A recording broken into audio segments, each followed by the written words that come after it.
श्री आचार्य जी महत्वपूर्ण के सेवक गोपाल दास बांसवाड़े के वासी इनकी वार्ता करता हूँ। ये गोपाल दास यमुना जी की शक्ति है। रस प्रकाश तथा इनको नाम कि जिला में ऐसी वार्ता तंत्रों करें जो सबन के मन में रस को प्रकाश हुए है। गोपाल दास बांसवाड़ा में एक क्षत्रिय के होते वाके घर प्रकट गए तो वो क्षत्रिय वैश्य वृत्ति करते એ સમયમાં ક્ષત્રિય હોય ને વૈશ્ય વૃત્તિ કરે એવા કિસ્સા ઓછા હશે એટલે ભારપૂર્વક લખ્યું ક્ષત્રિય થઈને વૈશ્ય વૃત્તિ કરતા હોય એ સમય થોડી ઘણા વ્યવસ્થા જળવાયેલી હશે ને એમાં કોઈક આવું અલગ કરતું હશે તો એ બહુ નોંધપાત્ર હશે. અત્યારે આવું કોઈ નોંધ લે જ નહીં. અત્યારે કોઈ એવું કઈ નોંધ લે કોઈ કારણ કે વર્ણ પ્રમાણે કોઈ પોતાની વૃત્તિ કરતું જ નથી. આમાં ખાસ લખવામાં આવ્યું કે ક્ષત્રિય હતા અને વૈશ્ય વૃત્તિ કરતા. એ એક જોવાની બાબત એ વખતે વર્ણ વ્યવસ્થા એવી હશે કે આવું ક્યારેક બનતું હશે પોપટ કરતું.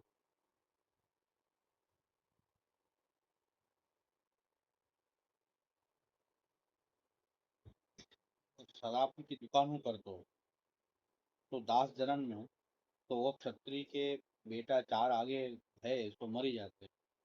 पांच में गोपाल दास पे तब क्षत्रिय ने मानता करी कि जो ये बेटा जीवे तो तीर्थयाज प्रयाग में आपको मुंडन करो. तो गोपाल दास वर्ष 5 के भय परंतु क्षत्रिय को व्यापार में मन बहुत तो प्रयाग जा ही न सके. तो ऐसे कर गोपाल दास वर्ष 11 के भय तब क्षत्रिय ने एक गाड़ी करी अपनो गुमास्ता चाकर संग कर दिए और कहे गोपाल दास को प्रयाग में मुंडन करी बेगी ले आओगे तो गोपाल दास को विवाह करी. तो यह प्रकार गोपाल दास बांसवाड़ा से चले तब प्रयाग में आए श्री गंगा जी श्री यमुना जी को दर्शन किए तो देवी हते इनको अलौकिक दर्शन भयो. तब गोपाल दास गुमास्ता को कहे मैं तो यहाँ बाहर न मुड़ाऊंगा. यह तीर्थ क्षेत्र से कोस 5 बाहर जाए मुंडाऊंगे. हाँ मोको नरक में डालोगे. यह रसरूप जल 3 के मध्य बाहर डालो. गुमास्ता ने बहुत एरो समझाए जो तुम्हारे पिता की मानता है और यह प्रयाग तीर्थ में मुंड मुंडाए को बहुत फल है. तब गोपाल दास ने कही कि पिता तो मूर्ख है जो ऐसी मानता करी और मोको तो फल ऐसो नहीं चाहिए. ब्राह्मण ने तीर्थ में दान लेवे के लिए ऐसे फल कहे हैं. मैं तो यहाँ कबहू न मुंडाऊंगा. तो गोपाल दास प्रयाग तो 5 कोस गंगा पार जाए मुंडन कराए पासे नहाए के फेरी प्रयाग में आप नहाए दान पुण्य किए. श्री यमुना जी श्री गंगा जी की पूजा दूध अरगजा माला चंदन सो किए 5 रात्रि रहे. श्री आचार्य जी हूँ प्रयाग पधारे हते तो गोपाल दास नित्य पूजन त्रिवेणी को करते. तो 5वें दिन श्री आचार्य जी गोपाल दास के पास आप ही स्नान को पधारे. देवी जीव जाने कृपा करन तो गोपाल दास नहात हते. तब श्री आचार्य जी त्रिवेणी में ते एक अंजलि जल भरी के गोपाल दास के ऊपर डाली दी. तो गोपाल दास को अपने स्वरूप को ज्ञान हुआ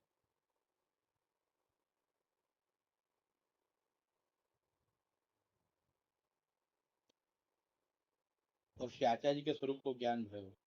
तब गोपाल दास जल ही में माथो नवाए दो हाथ जोड़ी के श्री आचार्य जी से विनती किए महाराज मैं बड़ो पापी हूँ. बहुत जन्म संसार में भटक्यो अब मोह पर कृपा करिए. तब श्री आचार्य जी दैन्यता देखी गोपाल दास को जल ही में नाम निवेदन कराए मार्ग को सिद्धांत हृदय में स्थापन कर दे. तो गोपाल दास को कहे कि तुम भगवत सेवा करो. तब गोपाल दास बाहर आई वस्त्र पहरे और श्री आचार्य जी नहाए वस्त्र अपरस के पहरी मध्यान्ह की संध्या करी. गोपाल दास को कहे कि तू कहूँ ते भगवत स्वरूप ले अडेल आइयो. यह कही आप तो अडेल पधारे. पाछे गोपाल दास प्रयाग में नौछावरी दे लालजी ले अडेल में आए. तब श्री आचार्य जी से ठाकुर जी को पंचामृत स्नान कराए गोपाल दास के माथे पधराए. पाछे 5 दिन गोपाल दास अडेल में रही पुष्टि मार्ग की सब रीत सीखे. पाछे श्री आचार्य जी से विदा हो के बांसवाड़ा में अपने घर आए. तब गुमास्ता ने गोपाल दास के पिता को सब समाचार कहे यह तुम्हारो लड़का प्रयाग तो 5 कोस गंगा पार जाए मुंडन करायो. हम बहुत कहे मान्यो नहीं और वैष्णव हो आयो है. तब गोपाल दास के पिता ने कही सही तो सही बोले मती काहे ते गोपाल दास के ऊपर माता पिता को स्नेह बहुत હતો तो यह कहूँ घर छोड़ के निकल जाएगी. ત્યારે गोपालदास तो कहे नहीं। पाछे माँ बाप ने कही भूखे होंगे कटु खाओ। तब गोपालदास ने कही मैं तो तुम्हारो जल न पीऊंगा। तुम जाए श्री आचार्य जी के सेवक वे आओ तो मेरे तुम्हारे बने, नहीं तो मोको थोड़ी सी जगह न्यारी कर दो तामे मैं रहूंगो। तब पिता ने कही तेरो ब्याह करनो है सो कैसे होएगो। तब गोपालदास ने कही अब या समय तो जगह कर दो, पाछे जो होगी सो सही, अभी तो ब्याह नहीं होत है। तब पिता ने घर में जगह कर दी नी। ता गोपालदास जगह खासा करी, ठाकुर जी की रसोई करी, भोग धरी, महाप्रसाद लिए। पाछे से ठाकुर जी को मंदिर संवराए, पितृ सु सेवा करने लागे। पाछे पिता ने गोपालदास की सगाई करी तो ब्याहू भयो, पण ससुरारी में घर में काहू के हाथ तो ढल न लिए। पाछे गोपालदास ने पिता सो कही कि जो तुम श्री आचार्य जी के सेवक हो तो आछो है, नहीं तो मैं स्त्री को सेवक कराई लाऊं। तब माता पिता ने कही द्रव्य चाहिए सो ले, स्त्री को सेवक कराओ और हम तो सेवक न होंगे। तब गोपालदास ने स्त्री से कही कि जो तू सेवक हो, माता पिता को ज्ञाति को खान पान छोड़े तो तेरे मेरे बने। तब स्त्री ने कही कि मैं सेवक तो होंगी परंतु माता पिता को खान पान न छोड़ो। तब गोपालदास मन में विचारे जो श्री आचार्य जी की सेवक नहीं तो कराऊं तो उत्तम जीव होएगो, तो आप ही सब धर्म सिद्ध होएगो। तब गाड़ी पर स्त्री को चढ़ाए बांसवाड़ा से चले तो कटुक दिन में प्रयाग आए। पाछे अडेल में आए श्री आचार्य जी से दंडवत करी विनती की महाराज मेरे माता पिता तो सेवक न भय, मैं बहुत कही ये स्त्री को संग लाए हूँ तो नाम निवेदन कराए कृपा करिए।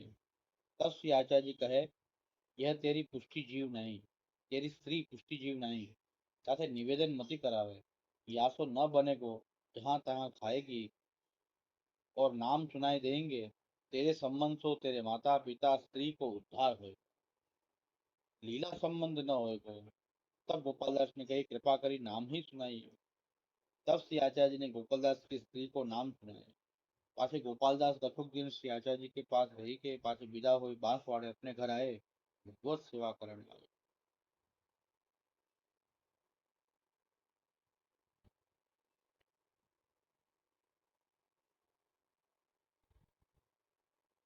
કોઈ પણ વાર્તા બે વખતે આપણે જોયું હતું કે ભગવત ચરિત્ર છે, કૃષ્ણ ચરિત્ર છે, ઠાકોરજીની લીલા એનું વાર્તાના રૂપમાં આપણને વાર્તામાં જે જોવાનો વિષય છે એ કૃષ્ણ ચરિત્ર છે, ભગવાન પ્રભુ ભક્તોના માધ્યમથી શું શું લીલા કરે, એમાં શ્રી આચાર્ય ચરણ દ્વારા પણ પ્રભુ કેવી રીતે જીવને પોતાના તરફ ખેંચે. આચાર્યનું પ્રાકટ્ય જ ભગવાન જેના ઉપર કૃપા કરવા ઈચ્છે તો એને આચાર્ય ચરણ મળે.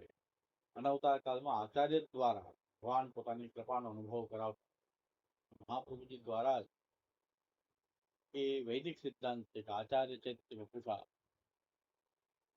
આચાર્ય છે ભગવાનની જેમ એક પથ્થરમાંથી બનેલી મૂર્તિ હોય, ધાતુમાંથી બનેલી મૂર્તિ હોય, આચાર્ય સાક્ષાત ભગવાનની ચૈતન્ય મૂર્તિ છે, સાક્ષાત ભગવદ રૂપ જ છે અને એના દ્વારા જીવને એ પ્રભુ અંગીકાર કરતા હોય છે.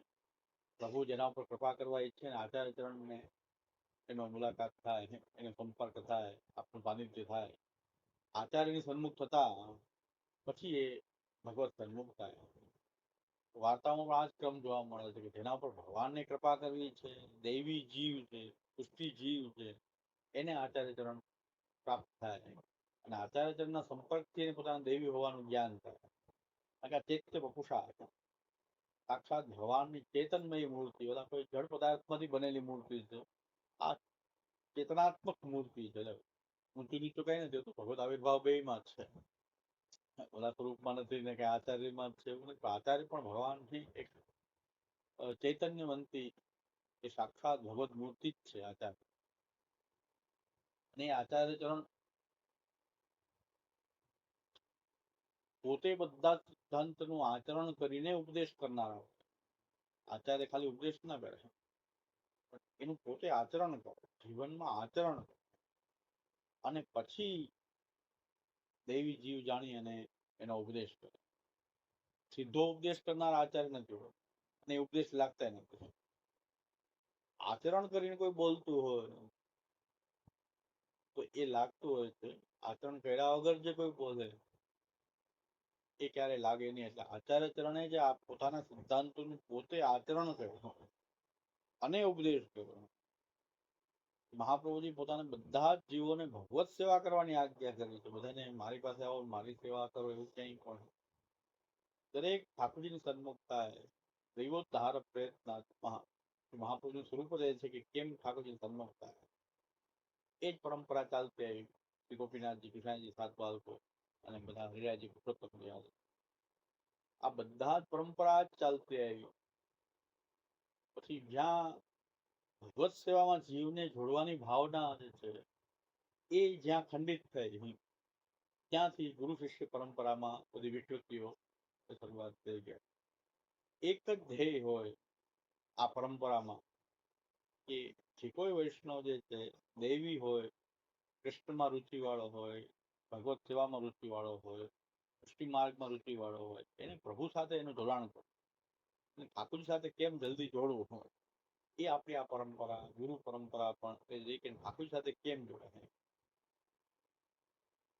આપણો પણ એ જ પ્રયાસ છે કે આ કોઈ પણ ગ્રંથના માધ્યમથી, વાર્તાના માધ્યમથી આપણે આપણા પોતાના ઘરમાં ઠાકોરજીની સેવામાં પ્રવૃત્ત થઈ જઈએ. સેવા અને કથા એ આપણા જીવનનું એ પ્રધાન મુખ્ય, જેને કહેવાય જીવનનું મુખ્ય કર્તવ્ય, મુખ્ય આપણા જીવનની પ્રણાલી, આપણા જીવનમાં એની મુખ્યતા થઈ જાય. આપણે સેવા સ્મરણ કદાચ કરતા હોય પણ એની મુખ્યતા નથી આપતા ત્યાં સુધી આપણી અંદર કંઈક ખૂટે છે. એ ખામી આ ભગવદીઓની કૃપાથી, આ ભગવત ચરિત્રો, ભગવાનના ચરિત્રો, ભગવત ભક્તોના ચરિત્રો, આચાર્ય ચરણના વચનામૃત, આમાંથી આમ આચાર્ય ચરણના જે વચનામૃત એનો પણ સંપર્ક આપણને થાય.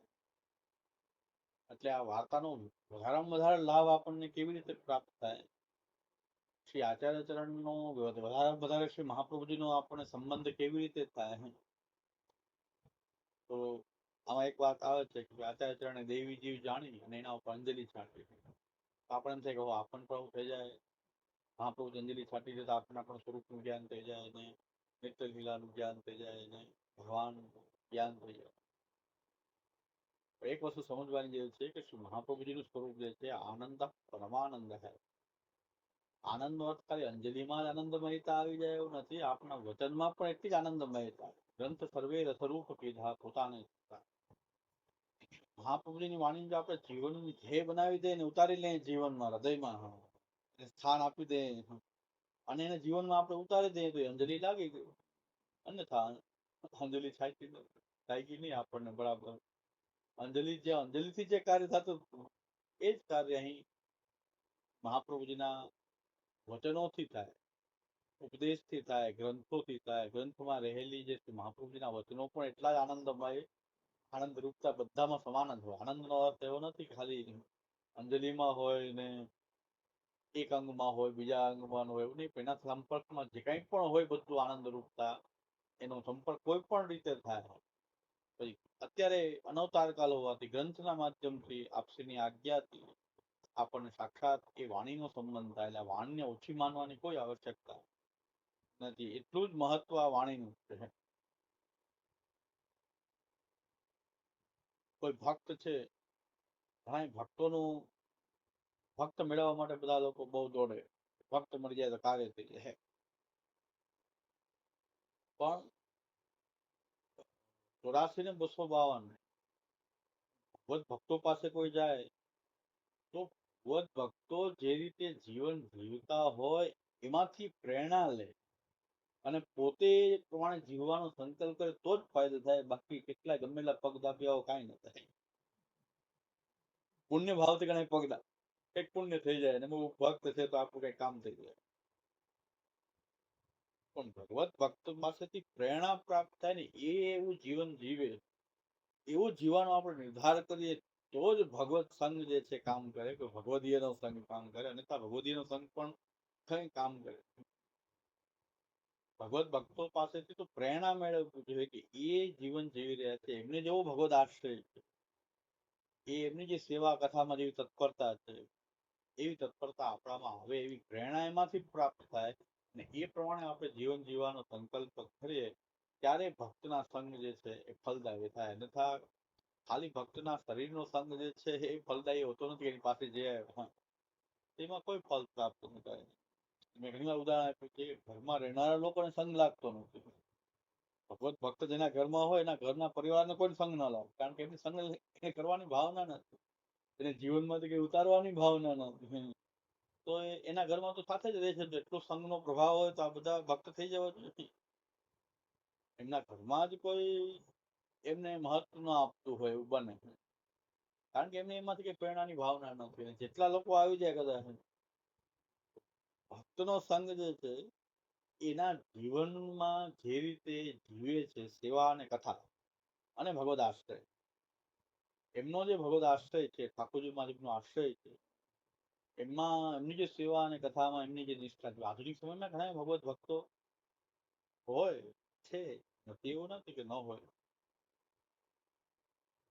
તો એ જે રીતે પોતાનું જીવન યાપન કરી રહ્યા છે એ પ્રકાર અત્યારે મારે કેવું ન જોઈએ, પણ નાના નાના છોકરાઓ 18, 20, 22 વર્ષના છોકરાઓ જે કોલેજમાં ભણે છે, સારી સારી જે કોર્સીસમાં જોડાયેલા છે, એ લોકોની જે સેવા અને કથાની જે પ્રતિબદ્ધતા જોઈએ છે ત્યારે થાય કે આને કોઈ ભક્ત ન હોય, પણ આ તો આપણા આધુનિક સમયમાં આ 84, 252 ના કઈ હંસાત્મક રૂપો જ છે. હંસાત્મક કહું તો પૂરેપૂરું તો કહી શકાય નહીં, હંસાત્મક રૂપ. આટલા ભયંકર ખરાબ વાતાવરણની અંદર પણ એ લોકો પીજીમાં રહે, પોતે રસોઈ કરી ઠાકોરજી પધરાવે, ભોગ ધરે, એ જ પ્રસાદ દે, અને બીજા અધ્યયન કરી રહ્યા, બહારની કોર્સીસમાં ભણી રહ્યા છે, અધ્યયન ગ્રંથોનું, આપણા ગ્રંથોનું અધ્યયન કરે, એવા ઘણા આજે નવ યુવકો જે છે. એટલે મને આશા બહુ લાગે કે ભાઈ થોડાક વખતે કઈ વાત છે આમાં કઈ એમના પર એમનો આશ્રય, એમની ભગવત પરાયણતા, એ બધી આ પ્રેરણાદાયી છે. આપણને લાગે ભક્ત કોઈ 80 વર્ષનો બાપો હોય તો જ ભગવત ભક્ત હોય, એવું જરૂરી નથી.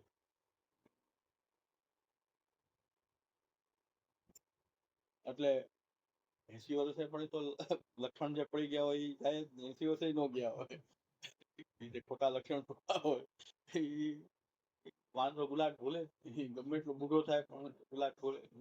આપણને એમ લાગે કઈ 80 વર્ષ હોય ડોકરો, 100 વર્ષનો હોય તો ભગવતી હોય, એવું નથી. આ તો આપણા કરતા હું પોતે પ્રેરણા મૂકું કે આ લોકોની કેટલી બધી પ્રતિબદ્ધતા છે, અને આટલા વિષમ વાતાવરણમાં બહારનું એ જે કોલેજ કલ્ચર નું બહારનું જે વાતાવરણ છે અત્યંત વિશ્વભર્યું વાતાવરણ છે, એમાં એ ભગવત પરાયણતા નિભાવી રહ્યા, ત્યારે એની અંદર જે ભગવદ આશ્રયની ભાવના છે, એની મહાપ્રભુજી પ્રત્યેની નિષ્ઠા છે, પોતાના ઠાકોરજીની સેવા કરવાની ભાવના આધુનિક સમયમાં પણ છે, નથી એવું નથી. કલિકાલનો પ્રભાવ એમને ક્યાં લાગ્યો, કલિકાલનો પ્રભાવ ક્યાં લાગ્યો. તો દેવીજી હોય ભક્ત તો એમની પાસે જઈએ તો પણ પ્રેરણા પ્રાપ્ત થાય કે આ કેવું જીવન જીવી રહ્યા, અને કેટલો સંપ્રદાય પ્રત્યે એમનો ભાવ કેટલો દ્રઢ છે અત્યારે. તો ઘણા આદર્શ ભગવદી જીવન યાપન કરતા હોય, પણ એમાંથી આપણે પ્રેરણા ને આપણે ખાલી જોઈ લે બહુ સારું, બહુ તેનો શું ફાયદો, બહુ સારું કરો છો, બહુ સારું, આ લોકો બહુ સારું, એનાથી કઈ ફાયદો નથી. વખાણ કરવાથી કઈ ફાયદો નથી. ઉલટાનો બહુ વખાણ કરવા જાય તો એને બગાડી દે, એટલે એમાં પાછું એને ન બગાડે તો આપણે તો સુધરે નહીં, એને બગાડી દે એ નિશ્ચિત. એટલું સામ નથી. ભક્તને આપણે બગાડી દે એમાં કઈ ના, બધા ભેગા થવા માંડે તો ભક્તે બગડી જાય, અહીં ભક્તિ છૂટી જાય. એટલે અને 84 ને 252 ચાલો આપણે એમનો સંગ આપણને થઈ શકે, મહાપ્રભુજીનો સંગ થઈ શકે, ગુસાઈજીનો સંગ થઈ શકે, બધું જ થઈ શકે. એક જ વસ્તુ હોવી જોઈએ, ભાવના હોવી જોઈએ કે આપની આજ્ઞા, આપની ઉપદેશ, આપનું ચરિત્ર જે પ્રકારનું છે એમાંથી હું પ્રેરણા લઉં અને હું એ પ્રકારે મારું જીવન જીવું, તો બસ એટલું જ કામ. વારંવાર હું કહું છું કે ચૈતન્ય મહાપ્રભુના શિષ્ય લોકનાથ ગોસ્વામી, એમનું ચરિત્ર એવું છે કે બધાને ચૈતન્ય મહાપ્રભુના વખાણ ખૂબ સાંભળ્યા હતા, અને બંગાળમાં ખૂબ કૃષ્ણ ભક્તિનો પ્રચાર કરતા ચૈતન્ય મહાપ્રભુ. તો લોકનાથ ગોસ્વામી પણ એમ કહ્યું કે હું પણ ચૈતન્ય મહાપ્રભુ દર્શન કરવા જાઉં, તો ઘણા બધા ભક્તો એકત્ર હતા અને એમાં ચૈતન્ય મહાપ્રભુ વચ્ચે બિરાજતા હતા. લોકનાથ ગોસ્વામી દૂરથી આવ્યા, આટલા બધા લોકો હતા. ચૈતન્ય મહાપ્રભુએ લોકનાથ ગોસ્વામી સામે જોયું, એને કીધું અહીં શું આવ્યો છે, વૃંદાવન જા અને કૃષ્ણ નામ લે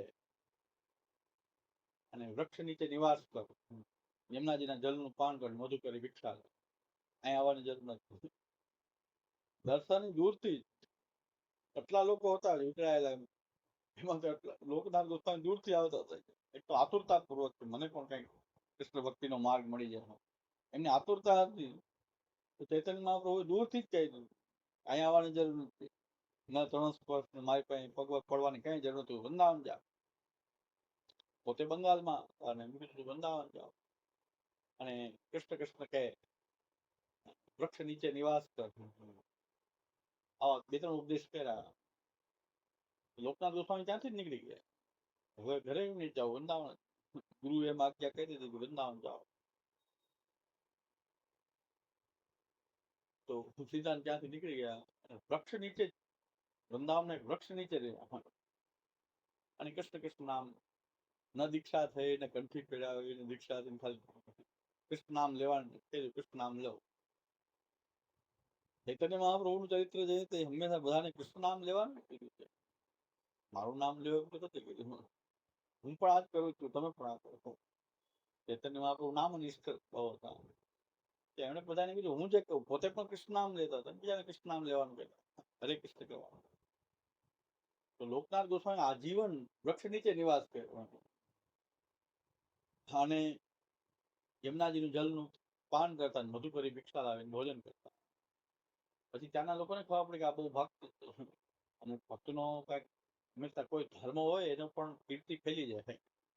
યશ અને કીર્તિ ભક્તની પણ ફેલતી હોય, અને કોઈ ધર્મ હોય તો ધર્મ પણ એની કીર્તિ ફેલાવતો. ઘણાને ખબર પડી કે આ એક ભક્ત છે અને એ બેસીને ભગવાન નામ લે છે. ઘણા લોકો કીધું કે તમને તકલીફ છે, આ ટાળ તડકો વરસાદ, વૃક્ષ નીચે રહેવું, તો ઝૂંપડી બનાવી દે અને અમને શિષ્ય બનાવો. મારા ગુરુએ મને વૃક્ષ નીચે રહેવાનું કીધું છે, ઝૂંપડીમાં રહેવાનું કીધું નથી, તો ઝૂંપડી કેમ બનાવું? મને આટલી જ આજ્ઞા છે. અને મને શિષ્ય કરવાનું નથી કીધું, મને કૃષ્ણ નામ લેવાનું કીધું, હું શિષ્ય કેમ કરું? ના કોઈ દી શિષ્ય બનાવ્યો, ન એ વૃક્ષ નીચેથી પોતાનો આસન હટાવ્યું, ના ઝૂંપડી કે છાપરું કે હું છાપરું છું. મને તો ગુરુએ તો વૃંદાવનનું વૃક્ષ નીચે રહેવાનું કીધું, છાપરું બનાવવાનું તો કીધું નથી. આટલી ગુરુની આજ્ઞા. સંઘ કેટલો હતો, 2-5 મિનિટનો દૂરથી જ સંઘ થયો ગુરુનો, કે ચૈતન્ય મહાપ્રભુ એમને સંઘ નથી થયો, ફક્ત ઉપદેશ. અને કીધું આ ઉપદેશમાંથી માર્ગ મળી ગયો. હવે શું, ત્યાંથી એમને વંદન કરીને નીકળી ગયા. આજીવન ત્યાં એમને એક જ જગ્યાએ રહીને કૃષ્ણ નામ લીધું. ન ઝૂંપડું બનાવી, ન વૃક્ષ એટલે વૃક્ષ, વૃક્ષ નીચે નિવાસ. તો ઉપદેશમાં જઈને એટલી તત્પરતા ગુરુના ઉપદેશમાં જઈને હોય, એને બહુ સંઘની જરૂર ન પડે. આખો દિવસ ગુરુ પાસે રહેતા હોય તો એ પાસે નાસ્તિક હોય.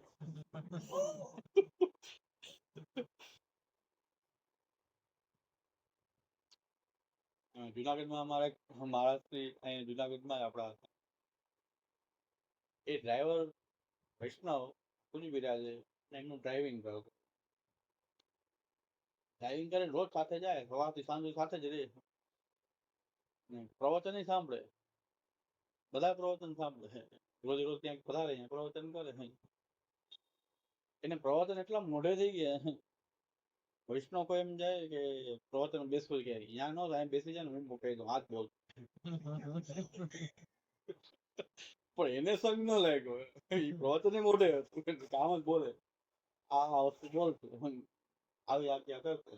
એને સંગ ન લાગ્યો. 24 કલાક રહેવા વાળો તોય ન લાગે. સવારે 7 વાગે રાતના 2 વાગે ઘરે સાથે સાથે ડ્રાઇવિંગ.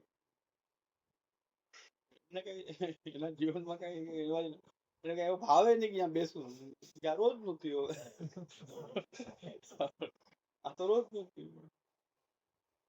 અમારી સાથે વૈષ્ણવ બહાર આવે ને, બેચાદી ભાવ ખૂબ હોય કે ગણસ્પત કરીને જ પ્રસાદ લેવો ને એવું. બેચાદી નિયમ નવા 15 દિવસ રોકાવાનું થાય ને, 15 દિવસ છેલ્લે દિવસે ચંપક કરવા આવે. 12 દિવસ પછી પછી કાકા તો રોજ નું થઈ નકર તો મારી સાથે ઘણા આવી ગયેલા. ચણસ્પસ પછી કરે કે ગુરુ નો ચણસ્પસ કર્યા પછી જ પ્રસાદ લેવા, ચણસ્પસ કરે પછી પ્રસાદ લે, ગુરુ ભોજન કરે પછી પ્રસાદ લેવું, એવું 2-4 દિવસ નિયમ નવા. 2-4 દિવસ છે ને 15 દિવસ રોકાવાનું તો હે. પછી ચણસ્પસ બધું ભૂલાઈ જાય. પછી છેલ્લે પાછો નીકળવાનું થાય કે હવે નીકળવાનું થાય, હવે કરી લે. પછી 15 દિવસ 15 દિવસમાં 3-4 દિવસ હોય, પછી 10-12 દિવસ તો પછી રોજ નું થઈ ગયું. આમાં શું એમ જે બહુ પાસે રહેનારા બધા નાસ્તિક એમ કહેવાય છે કે સૌથી મોટો નાસ્તિક કોણ? મંદિરનું પૂજારી. એટલે કઈ માણસ ખાલી ઝાંખીનું મહાત્મ્ય, પૂજારીને કાંઈ ન હોય. આખો દિવસ ત્યાં નહીં આવે તો આમાં શું? એટલે શ્રીનાથજીના મુખિયાજી આખો દિવસ શ્રીનાથજીની સેવા કરે. એક શ્રીનાથજીના મુખિયા હતા, આખો દિવસ શ્રીનાથજીની સેવા કરે. પણ શ્રીનાથજીમાં એને ભાવ નહીં. સેન કરાવીને પછી મહાદેવ હનુમાનજીને એટલી ભાવથી એ વંદના કરતા હોય, ત્યાં ઉભા રહે. હનુમાનજીમાં એને દેવત્વ લાગે. શ્રીનાથજીમાં આખું દુનિયાનું માણસ દર્શન કરવા, શ્રીનાથજીમાં આખો સ્ત્રીની સેવા મળે.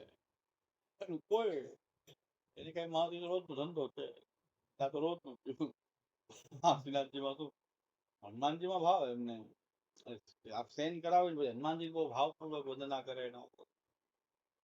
એટલે ઉપદેશ તો જો લાગવો હોય ખાલી એક ઉપદેશ થી કાર્ય થઈ જાય, પણ ભાવના હોય કે મારે એમ જીવવું, એમાંથી પ્રેરણા લઉં. આ ઉપદેશનું આચાર્ય ચરણ અમને આજ્ઞા કરી છે, એ મારા જીવનમાં મુદ્દા લેખ થઈ ગયો. તો પછી બહુ સંઘની આવશ્યકતા નથી. એટલા સંઘથી પણ ભગવત ભક્તના ચરિત્ર 84-252 ઘણા લોકો ખૂબ વાંચે. કોઈના જીવનમાં પરિવર્તન આવવું હોય તો આવે, ઘણાને આવતું નથી કઈ પરિવર્તન, કારણ કે એમને એવી ભાવના નથી હોતી કે આ રીતે હું પણ જીવું. 84-252 જેવી રીતે એ તો ગ્રસ્તમાં જ જીવી રહ્યા છે. દુકાન, ધંધો, વ્યાપાર. આપણા જેવા ઘણા પ્રસંગ મળશે કે આપણા જેવી લાઈફસ્ટાઈલ હોય એવા ઘણા વૈષ્ણવમાંથી મળી જાય કે જે ધંધો રોજગાર કરતા હતા, ગૃહસ્થાશ્રમમાં રહેતા હતા, અને એમાં પણ એક ભગવતી જીવન એમણે જીવ્યું. તો આપણે પણ એમાંથી કંઈક દરેક પ્રસંગની હોડ ન કરી શકે, પણ કંઈક પ્રેરણા તો મેળવી શકીએ કે આપણે પણ યથાશક્તિ છે, આપણી શક્તિ અનુસાર પણ આપણે એમાંથી આચરણ કરવું જોઈએ, આપણે આમ જીવવું જોઈએ. એને ભક્તના સંગનો લાભ અત્યારે પણ પ્રાપ્ત થાય. આ 84-252 500 વર્ષ પહેલાની વાત ભલે હોય, પણ આમાંથી કોઈ પ્રેરણા લે અને એવી ભાવના રાખે કે હું પણ આ રીતે જો તેનો સંગ 84-252 નો જ સંગ આપણને અત્યારે પણ થાય. મહાપ્રભુજીના ઉપદેશનો સંગ જે એ વખતે હતો, એ સંગ આજે પણ 16 ગ્રંથ વાંચવાથી થઈ શકે છે. એ 16 ગ્રંથને આપણે મુદ્રા લેખ બનાવી લઈએ કે ભાઈ આ જ રીતે મારે મારું જીવન જીવવું છે. તો 16 ગ્રંથ અત્યારે પણ એ મહાપ્રભુની વાણી, મહાપ્રભુના સાનિધ્ય જેટલું જ ઇહ નામાત્મકે ગ્રંથે તો દાસાનામ સદા ઉદ્ધતિ. અવતાર કાળમાં તો અવતાર કાળમાં જેને મહાપ્રભુના દર્શન થયા એ એમનો ઉદ્ધાર થયો, પણ આ નામાત્મક ગ્રંથ તો સદા ઉદ્ધાર કરશે. જ્યાં સુધી આ સૃષ્ટિ ચાલશે ત્યાં સુધી આ મહાપ્રભુજીના ગ્રંથો ઉદ્ધાર કરશે. જે મહાપ્રભુજીએ કહ્યું એવો ઉદ્ધાર કરવાનું સામર્થ્ય આ ગ્રંથોમાં. એવી રીતે 84-252 ના ચરિત્ર આપણને નિરંતર પ્રેરણા આપતા રહે, અને એ આપણી ભાવનાની કચાશ છે કે હું આવું જીવન જીવું. આપને પણ આવું જીવન પ્રાપ્ત થયું છે, આપણને પણ મહાપ્રભુજી પ્રાપ્ત થયા, આપણને આપણા ઠાકોરજી પ્રાપ્ત થયા. 84-252 જે પોતાના ઠાકોરજી પ્રત્યે ભાવ છે એવો ભાવ આપણે આપણા સેવ્ય પ્રભુ પ્રત્યે રાખીએ તો બસ વાર્તાનું ફળ આપણને પ્રાપ્ત થઈ જશે. શ્રી ગિરધરલાલજી મહારાજના વચનામૃત છે 120 વચનામૃત. એમાં ગિરધરલાલજી મહારાજે જપનો ક્રમ બતાવ્યો છે કે એટલી માલા કરવી. મહાપ્રભુજીના ગ્રંથોમાં કે ગુસાઈજીના કે કોઈ ગ્રંથોમાં આવો પ્રકાર મળતો નથી, પણ એમને પોતાની ભાવનાથી આટલા માલા, 12 માલાનો ક્રમ દરેક વૈષ્ણવે 12 માલા કરવી, અષ્ટાક્ષરની, પંચાક્ષરની. પછી મહાપ્રભુજી, શ્રી ગુસાઈજી, 7 બાળકોમાં જે ઘરના સેવક એના મુખ્ય બાળક ગિરધરજી. આપણે બધા ગિરધરજીના અહીં બધી સૃષ્ટિ આપણી ગિરધરજીની બધા ગિરધરજીના વંશજો છે. ગિરધરજી એવી રીતે યમુનાજી, બલદેવજી, ગિરિરાજજી, આ બધાની માલાઓનો ક્રમ એમને બતાવે. એ ક્રમ કઈ મહાપ્રભુજીના ગ્રંથોમાં કોઈ દેખાતો નહીં, પોતાની ભાવનાથી એમણે બનાવ્યું કે આટલી માલા કરવી જોઈએ, બધાએ કરવું જ જોઈએ એવું જરૂરી નથી. અષ્ટાક્ષર પંચાક્ષર કરે તો ચાલે એવું નથી. પણ છેલ્લે એમણે બહુ સુંદર વાત લખી છે કે આ બધો ક્રમ જે છે એ કરીને શું થાય છે એનાથી કે આ બધા આ રીતે જપ પાઠ વગેરે જે કંઈ પણ કરવું એનું ફળ એ છે કે આપણા સેવ્ય પ્રભુમાં આપણો નિરોધ સિદ્ધ થાય. આપણી ચિત્તવૃત્તિ સતત આપણા ઠાકોરજીમાં લાગે. આ 12 માલાનું ફળ, 12 માલાનો જે ક્રમ બતાવ્યો છે એમાં યમુનાજીની પણ માલા છે, ગિરિરાજજીની પણ માલા છે, મહાપ્રભુજીની પણ માલા છે. બધાનું ફળ એ કે આપણા સેવ્ય પ્રભુમાં આપણી ચિત્તવૃત્તિ દ્રઢતા. એ બહુ સુંદર છેલ્લે એમને વાત બહુ સુંદર કે ભાઈ ભાવના એ રાખવું કે આજે કઈ જપ પાઠ આદિ જે કઈ કરીએ છીએ એનાથી આપણા સેવ્ય પ્રભુમાં અમે તો એમ લખ્યું કે નિરોધ સિદ્ધ થાય. નિરોધ જ પુષ્ટિ માર્ગમાં ફળ છે. નાત પરતરો મંત્ર, નાત પરતરસ્તો, નાત પરતરા વિદ્યા, તીર્થમ નાત પરાક્રમ.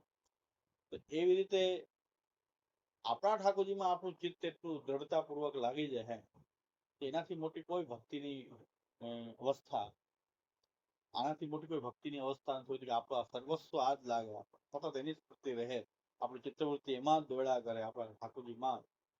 આ બધા માલા કરવાથી પણ અંતતઃ ફલાત્મક કોણ?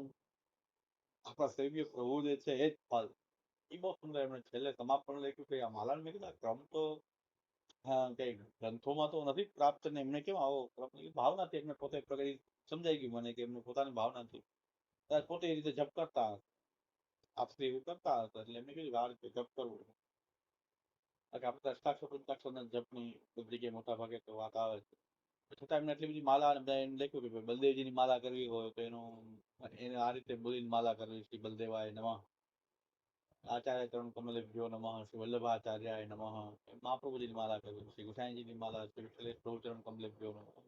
એવી રીતે યમુનાય નમઃ, એવી રીતે યમુનાજીની માલા કરવી. પણ બધી વાત તો ચિત્તવૃત્તિ આ બધાથી આપણા ઠાકોરજીમાં સ્થિર થવી જોઈએ. આપણા જે જેની આપણે સેવા કરી રહ્યા છીએ એમાં આપણી ચિત્તવૃત્તિ સ્થિર થવી જોઈએ. એમનો જ દ્રઢાશ્રય થવો જોઈએ. આપણા ઠાકોરજીનો આપણને દ્રઢાશ્રય હોવો જોઈએ કે આપણું અહિત કરશે જ નહીં, હંમેશા આપણું હિત જ કરશે. તો દ્રઢાશ્રય જે છે એ પ્રભુનો આપણને થાય એ આ બધા જ જપનું ફળ એ છે. તો વાત બરાબર થઈ ગયા. હવે એમાં કઈ વાંધો નથી કે ગમે એટલા જપ કરો, ફલ શું છે? ફલ આપણા સેવ્ય પ્રભુમાં આપણો નિરોધ, એટલે કે આપણી ચિત્તવૃત્તિ અટક્યા વગર આપણું ચિત્ત સદૈવ તેલ ધારાવત, એક તેલ ધારા ચાલતી હોય એવી રીતે આપણું ચિત્ત સદૈવ આપણા ઠાકોરજીમાં લાગેલું રહે. એ પ્રકાર સર્વત્ર ભગવત ભક્તોના ચરિત્ર સાંભળવાનું ફળ એ તો જ સત્સંગ થયો, અન્યથા સત્સંગ નથી. આપણું ભક્તમાં મન લાગ્યું, ભગવાનમાં ન લાગ્યું તો સત્સંગ નથી. સત્સંગનો અર્થ જ એ છે કે ભક્ત પોતાનું જે રીતે જીવન યાપન કરતા હોય એ પ્રકાર આપણે પણ આપણા અધિકાર અનુસાર એ બધું કરતા હોય. આમાં પણ ઘણી વાત એવી આવે છે કે જે આજના સમયમાં શક્ય નથી કે બ્રહ્મ સંબંધ લેતા જ બધું જ બધાનું ખાનપાન આદિ છોડી દેતા હતા. કે આજના સમયમાં દુષ્કર છે. આજના સમયમાં થોડું છૂટછાટ આપણે એટલે લેતા હોઈએ છીએ. કમસે કમ સેવાની ભાવના હોય અને બ્રહ્મ સંબંધની સેવા કરવી જોઈએ. આ બધા ખાનપાન આદિના નિયમ જડતાથી કદાચ નિભાવી શકાય કે ન નિભાવી. ચોરાસી વર્ષો આમ દેખાય કે ખાનપાન ક્યારેય પણ કોઈનું માતા પિતાને પણ કહી દીધું તમારું કઈ નહીં ચાલે, ચલ પણ નહીં ચાલે. આજે એટલી દ્રઢતા આપણી ન હોય તો ભગવત સેવા માટે જ બ્રહ્મ સંબંધ છે એ તો નિશ્ચિત, એમાં ફેરફાર ન કરે. એને આપણે છૂટછાટ થોડી કરવી પડતી હોય એમાં આટલી જડતા કરવા જાય તો બધી વાત તૂટી જાય. કારણ કે વાતાવરણ અત્યારે આપણી એટલી જડતા ન હોય, આપણી પણ એવી જડતા નહીં. થોડાક ટાઈમમાં આપણે બધા ફેંકાઈ જાય તો આપણને બધા ભક્તોને તો ફેંકાઈ જાય બહુ મજા આનંદ આવે. ભલું થયું ને ભાગી જમતા એટલે કે નથી બોલવાનું. અમારે એક વૈષ્ણવ એવા હતા, કોઈને ત્યાં લગભગ પોતાના ઠાકોરજી ઘરેલું પ્રસાદ લે, બહુ અંતરંગ જે મર્યાદી વ્યવહાર હોય ને તો પણ ના પડતા કે પ્રસાદ લેવાનું કહેશો તો હું નહીં આવું, પ્રસાદ તો હું લેતો નથી. એનો ભાવ હતો, બધા એવો અપનાવવાની જરૂર નથી, કોઈનો પ્રસાદ ન લેવો નિયમ નથી. એમનો પોતાનો ભાવ એવો હતો હું પ્રસાદ નથી લેતો, મને એ નહીં કહેવાનું. તો શું કહે છેલ્લે તો અસર શું સમજાવે કે અમે તમારે ત્યાં નહીં લઈને તો કે ના લેતા. બીજો આપણો સન્માન નહીં રહે તો અત્યારે તો હા તો એ જ જોઈએ. હા એક વૈષ્ણવ એટલા બધા એને દ્રઢતા છે, કોઈની જરૂરત નથી. કે આ તમારે બેચારા નભાવવા પડે સંબંધ. તમે એમ કહેતા હોય કે સંબંધ તો સારું જય શ્રી કૃષ્ણ વાત પૂરી થાય. એમને કાંઈ ફેર પડતો જ નહીં. કોઈ કે તો અમારો સંબંધ નહીં રહેતો કાંઈ વાંધો નહીં આથી જ પૂરું. આ બેચારા રાખવા પડે એટલે રાખો એ જાય તો કોઈ ચિંતા નહીં. ભક્તોનો એવો હોય આપણી જે પ્રતિબદ્ધતા ન હોય તો આપણે હોવા છતાં અંશકી ચાલ કરવા જાય ક્યાંક આપણું સાવ મન થઈ જાય એના કરતા એટલું બધું આપણે ના કરી શકીએ. તો વાર્તામાંથી આપણા અધિકાર અનુસાર કંઈક તો આપણે ગ્રહણ કરવાની ભાવના રાખવી જોઈએ. અન્યથા તો ખાલી સાંભળ્યું કથા થોડી થોડી ફૂટ્યા કાન તોય ના આવ્યું બ્રહ્મનું ધ્યાન. આખો એમ કે કથા થોડી થોડી ફૂટ્યા કાન તોય ના આવ્યું બ્રહ્મનું ધ્યાન. એટલે કથા થોડીક હોય પણ કોને અસર કરશે કે જેની અંદર એવી ભાવના હશે કે મારે આ મારા જીવનમાં આચરણ કરવું છે. ભાવના હશે તો ભગવાન તો ભાવનાના પૂરક છે. ભક્તજનના કલ્પ વૃક્ષ સમાન છે. જે ઉત્તમ ભાવના રાખે એની ભાવના પ્રભુ પૂર્ણ કરે. તો આપણે ભાવના જ નહીં રાખીએ ત્યાં તો ઘણા એમ શું કે 84 કરી આપણે થોડા એવું કરી શકીએ. ત્યાંથી જ પૂરું. તમારે કઈ એમાંથી લેવાનું જ નથી. 84 હતા ને વાંચવાનો અર્થ નથી. તમને કઈ અસર નહીં થાય. 50 વર્ષ વાંચશો તોય કઈ અસર નહીં થાય કારણ કે તમે આમાંથી કઈ પણ એક બુંદ પણ લેવા માંગતા નથી. હવે હેતુ આપણો શું છે? ઘણા ખૂબ ગ્રંથો વાંચે એનો હેતુ જીવનમાં આચરણનો ન હોય તો એને પણ ગ્રંથનું જ્ઞાન પાછું બીજાને દેવામાં કામ આવે. જ્ઞાન ને ગાળ બે આપવાની હોય પણ જ્ઞાન બીજાને આપવાનું જ હોય. ગાળ એવી જ હોય કે બીજાને આપવાની હોય. પોતે કોઈ ગાળ આપે તો ગમે નહીં પણ આપણે કોઈને ગાળ આપીએ જ્ઞાન એવું છે કે બીજાને આપવું. પોતે આચરણ કરવું પડે તો જેને આચરણ કરવાની તૈયારી ન હોય એને પોતાનું જ જ્ઞાન જે છે કઈ અસર કરતું નથી. એને કોઈ ફલ અપાવી શકતું. આ બધા રહસ્ય છે કે વાર્તામાંથી આપણને કેટલો લાભ મળે કોને મળે. કારણ કે આટલી વાર્તા વાંચી કેમ ફાયદો ન થાય? આપણું તો કઈ ભક્તિ માર્ગમાં વૃદ્ધિ થતી નથી. રોજ બધા 84 વાંચી બધા એમ કરી દરેક એના જીવનમાં કાંઈ પરિવર્તન નહીં. એનો કઈ વાર્તાનો સંગ એને બરાબર થયો નહીં કે શું કે ભક્તોમાં સામર્થ્ય ઓછું છે એવું નથી. પણ જે એમાંથી કઈ દૈવી જીવ હશે પોતાના જીવનમાં એનું કોઈ આચરણ કરવા ઈચ્છતો હશે એની પ્રેરણા લેવા ઈચ્છતો હશે એની ભાવના હશે જિજ્ઞાસા હશે તો અવશ્ય વારંવાર તો એને વારંવાર પ્રસંગ પણ યાદ રહેશે. મહાપ્રભુજીના ગ્રંથોની આજ્ઞા પણ યાદ કદાચ ગ્રંથના શબ્દો યાદ ન રહે આજ્ઞા તો યાદ રહેશે કારણ કે એને આચરણ કરવું છે. એની ઉત્કટતા છે તેને ગ્રંથમાં રહેલી આજ્ઞાઓ પણ યાદ રહેશે કે આ ગ્રંથમાં આ છે. કારણ કે એનું આચરણ કરવું છે જીવનમાં ઉતારવું છે એને જ આ બધું અસર કરી શકે. અત્યારે પણ ભક્તોનો લાભ મળી શકે.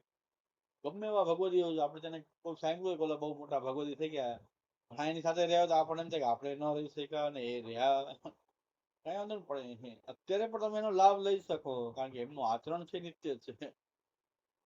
ભક્તોનું આચરણ છે એવું આચરણ તો તમે અત્યારે પણ એની વાત સાંભળો અને એ પ્રમાણે તમારા જીવનને ઢાળવાનો આપણે બધા પ્રયત્ન કરીએ. તમે બોલાઈ જાય તો આપણે બોલવું જોઈએ. ઉપદેશ આપવાની મુદ્રા આવી જાય તો આપણે કેવું છે તમે એના કેવું છે કારણ કે જરૂરિયાત તો આપણે એટલી જ છે. વાણીનો દોષ છે પણ આપણામાં કેમ ન આવે એનું કારણ શું છે? આપણી ઉત્કટતા હોતી નથી. આપણે માનતા કે આપણે થોડું એવું કરવાનું હોય આ તો ખાલી સાંભળી લેવાનું. કોઈ વાર્તા નહીં કે મહાપ્રભુજીના ગ્રંથોના અભ્યાસ અધ્યયન શિબિર પ્રવચન મને તો અત્યાર સુધી રોમાંચ થાય છે કે એક માજી મારા પ્રવચન ખૂબ સાંભળ્યા શિબિરોમાં આવતા હમણાં જ પહોંચી ગયા કે હું સાવ અભણ છું પણ હું પ્રવચનમાં શિબિર સાંભળું છું બરાબર.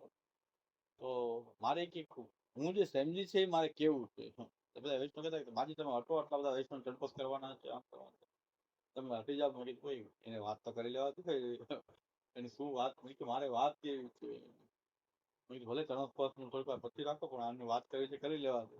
હજી સુધી મને રોમાંચ થાય છે કે આ મારું જીવન ખરેખર હવે જેટલું પણ જીવન છે એ સફળ છે. કારણ કે આ એક જ આવું કોઈ આપણું તો બોલવું અત્યારે તો હવે જેટલું બોલાય વધારાનું એકમાં સફળતાનો અનુભવ થઈ ગયો. એ માજી આવીને એમ કીધું કે હું જે સમજી આપને કહી દઉં અત્યાર સુધી શિબિરમાં હું એમ સમજી કે ઠાકોરજી આરોગ્ય એ જ આપણે લેવું જોઈએ. તો ઘરમાં સક્રિય આદિ ધરવાની અનુકૂળતા તો હવે થવાની નથી કારણ કે એવું વાતાવરણ નથી મારાથી બને નથી. આખી જીવન ખૂબ ખાધું પીધું હતું. ઠાકોરજી મિશ્રી હરો કે મારે મિશ્રી લેવું, મેવો હરો કે મેવો, માંડવી નણંદ માંડવી. 6 કે 7 વર્ષ એવી રીતે રહ્યા. મેં કીધું આ તો સરસ, તો આપણે તો બધું સમજી ગયા. મેં કીધું આ બધા કઈ સમજ્યા નથી, આ બધા પુસ્તક નોટ લઈને બેઠા સમજ્યા નથી. ખાલી નોટમાં ઉતારે બધું આ ત્યાં ક્લાસમાં જાય ને આ ક્લાસ તમે સમજાય કે નથી. આ ક્લાસ ને આ થેલો લઈને ઓલા નોટ પેન આ બધું. મેં કીધું એમાં તમે જે સમજો સાચું સમજ્યા કે આપણા ઠાકોરજીને જે થયેલું હોય એ પ્રમાણે. એટલું મને તો કઈ અભણ છું, આવડતું નથી, ગ્રંથ વાંચતા આવડતું નથી. આ શિબિર માંથી મને એટલું સાંભળવા મળ્યું કે આપણે ઠાકર હવે જે ધરી લઈ એવું નક્કી કરી લીધું. શિબિર માંથી મેં નક્કી કરી લીધું. 6-7 વર્ષ એવી રીતે રહ્યા.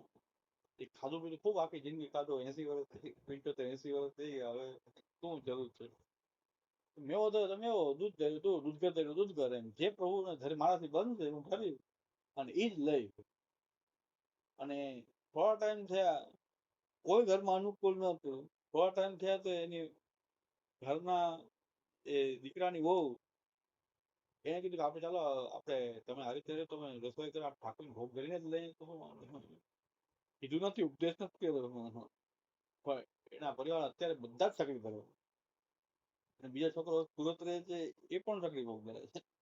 બધાને બધા ધરવાનું 6-7 વર્ષ તપસ્યા કીધું થયું એટલે પછી બધાને આજે બધા ઠાકોર સન્મુખ છે, બધા જ સેવા કરે છે, બધા જ ચાકરી કરે છે બધા.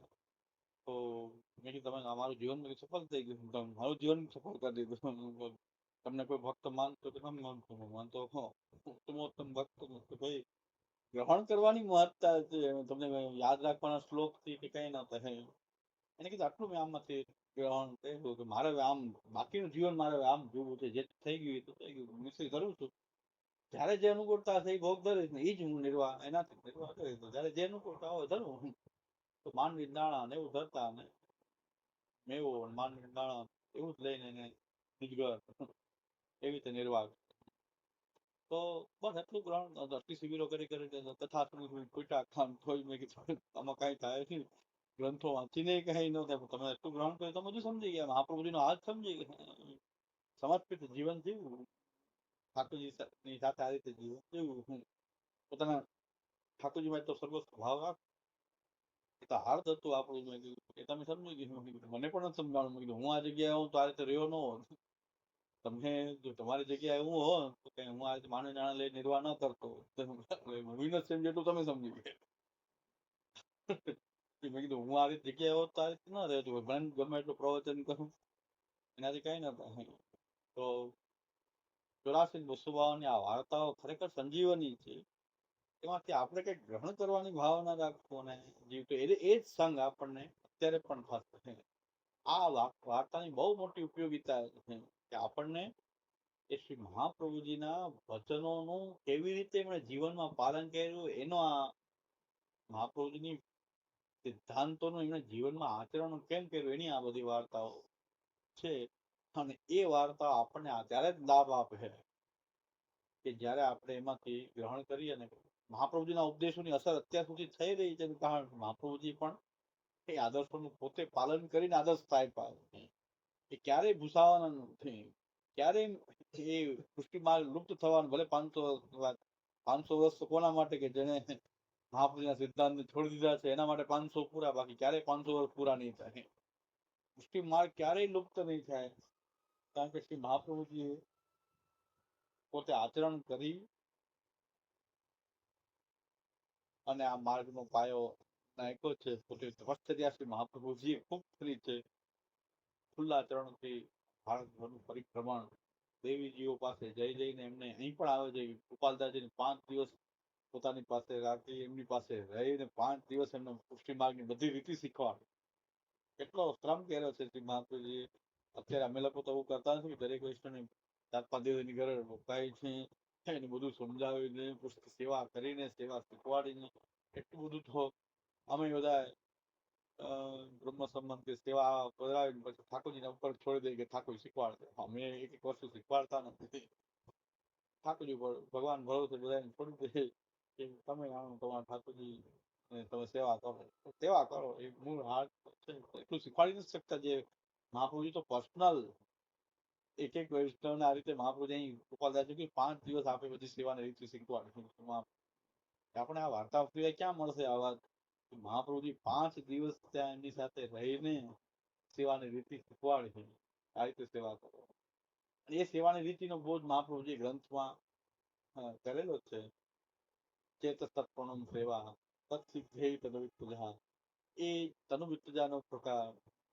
સર્વમ સમર્પિતમ ભક્ત્યા કૃતાર્થોથી સુખી. જેવી આવડે એવી પણ હું મારા પ્રભુને સમર્પિત છું. તનુવિત્તજા અતિ સેવા.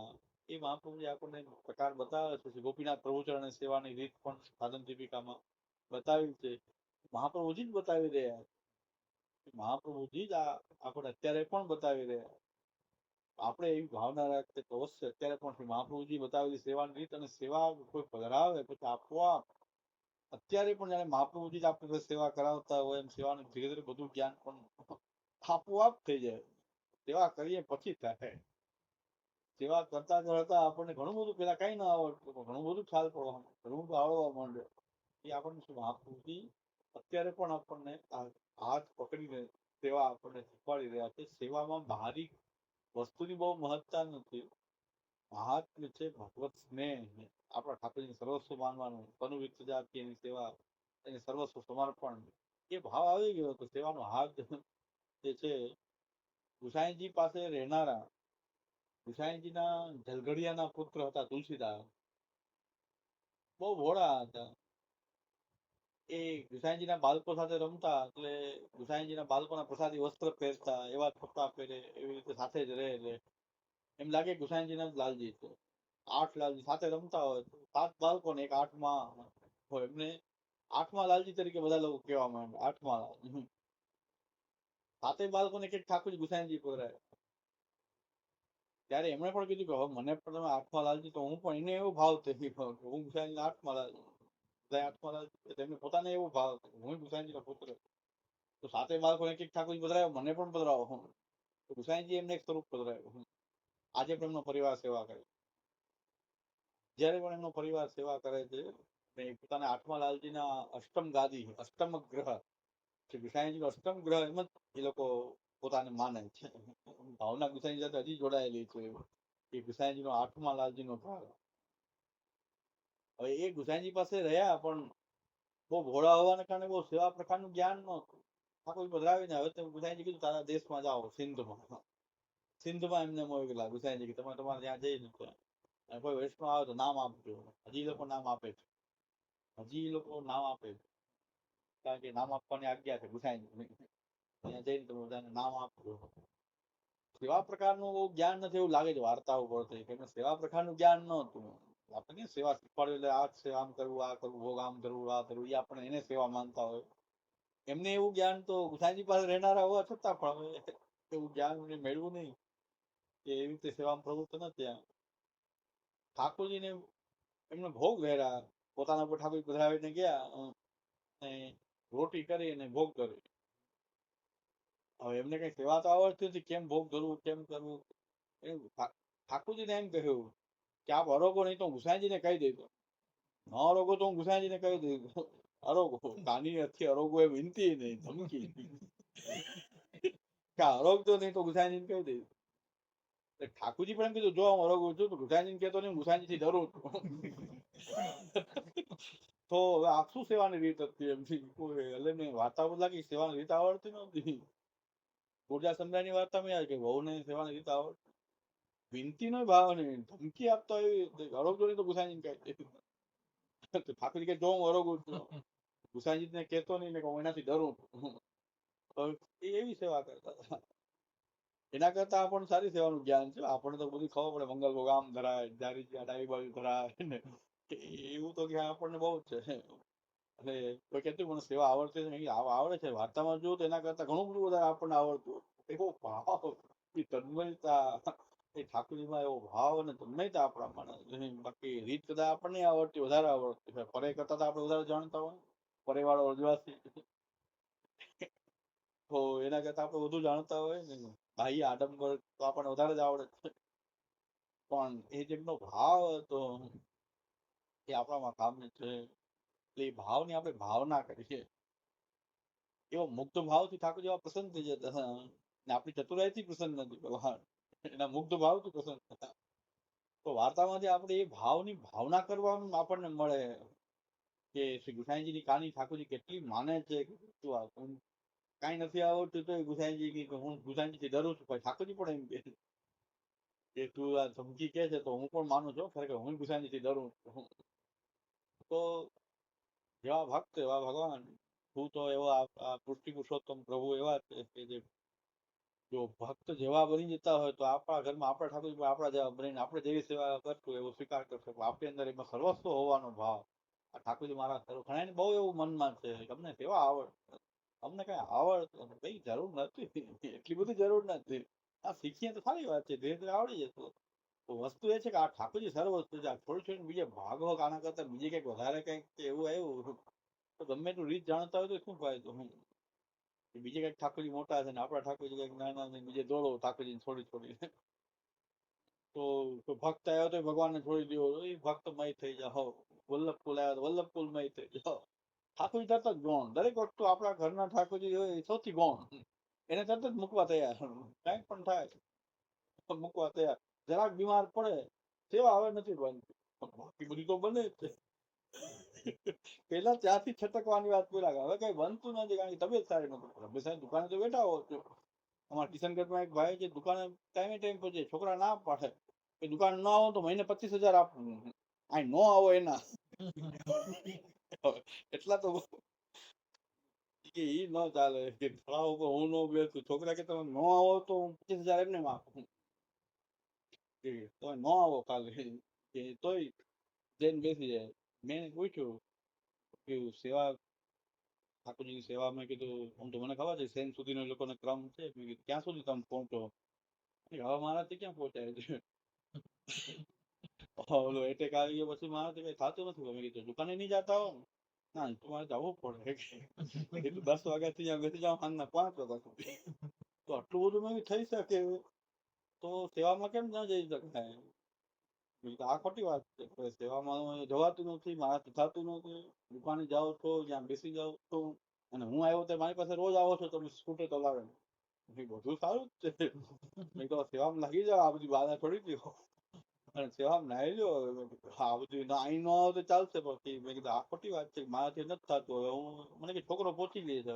છોકરો તો પહોંચી જ લે, અને તમને એમ શાંતિ છે કે એ લોકો કરવા માંડ્યા ને એમ नहीं, ऐसे नहीं चलेगा. मेरे को आपको तो सेवा में जाना ही पड़ेगा. दुकान में चले जाओ तो यहाँ जाओ तो सेवा में नहीं जाओ. હવે ચાલુ મેં કીધું એવું નહોતા આગળ હવે તબિયત હતી ખરાબ વાત બરાબર, એટેક આવ્યો ખરાબ, હવે તો આવી ગયું પાછું એમ. એટેક આવ્યો તો આવ્યો, હવે તો ક્યાં, હવે તો સારું. દુકાને આવો તો બધું દુકાન છોકરા એમ કહેતા કે નો આવે તો એમને પૈસા ઘરે આપી દે, હા નો આવે એટલા તો અહીં નડતા હોય કદાચ. નો આવે તો ધંધો શાંતિથી કરી શકે. તો કે ન માને કેમ રહેવું જ પછવા ઉપર બેસું. જોઈ જઈને રાજી થતા હતા, બીજું કઈ કરી ન શકતા હતો. દુકાન બરાબર ચાલે છે, એવડો ધંધો એવડો જ છે. રોજનું 25-30 હજાર રોજનો કમાત બસે એમને.